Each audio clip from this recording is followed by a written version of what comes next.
Sadarbayani fuulduratti adeemi jedhee na gargaare ilaali ilaali diina koo ilaali ilaali diina koo ilaali ija keen ilaali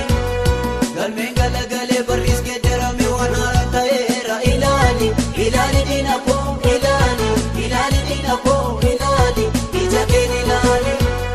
teessoon kee jigeera martumaa ulfina gooftaan naaf dhaabeera ilaali ilaali diina koo ilaali ilaali diina koo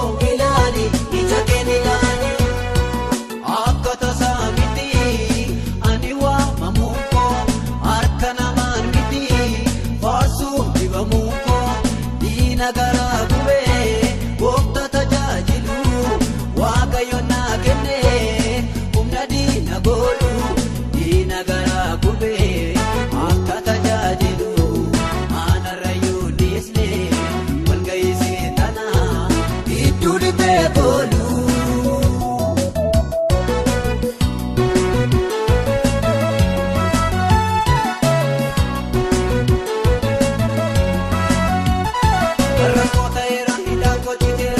Sabeera ilaali ilaali diina koo ilaali ilaali diina koo ilaali ija keen ilaali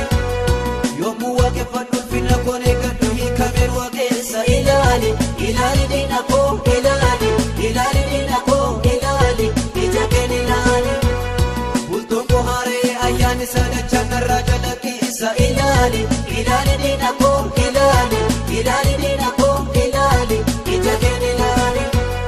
Jaalala gooftaa koo fiddee jedhee rafuu halkan sirrii baana kaasa ilaali ilaali diina koo ilaali ilaali diina koo ilaali ija keen ilaali akka tasaa miti ani waamamuu koo harka namaan miti baasuu dhibamuu koo diina garaa gubee gooftaa tajaajilu waaqayyo naa kenne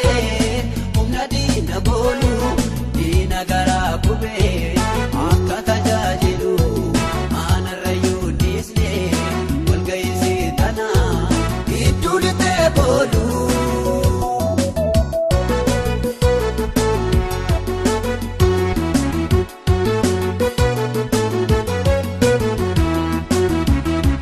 Yesu dhalatee du'ee du'a moo'ee mirga tolbaa'ee dhagaayi dhagaayi biyya lafaa dhagaayi dhagaayi biyya lafaa dhagaayi gurra keen dhagaayi kajoollee baqqabnee bakkeessin dhiisu jedhee dubbateera dhagaayi dhagaayi biyya lafaa dhagaayi dhagaayi biyya lafaa dhagaayi gurra keen dhagaayi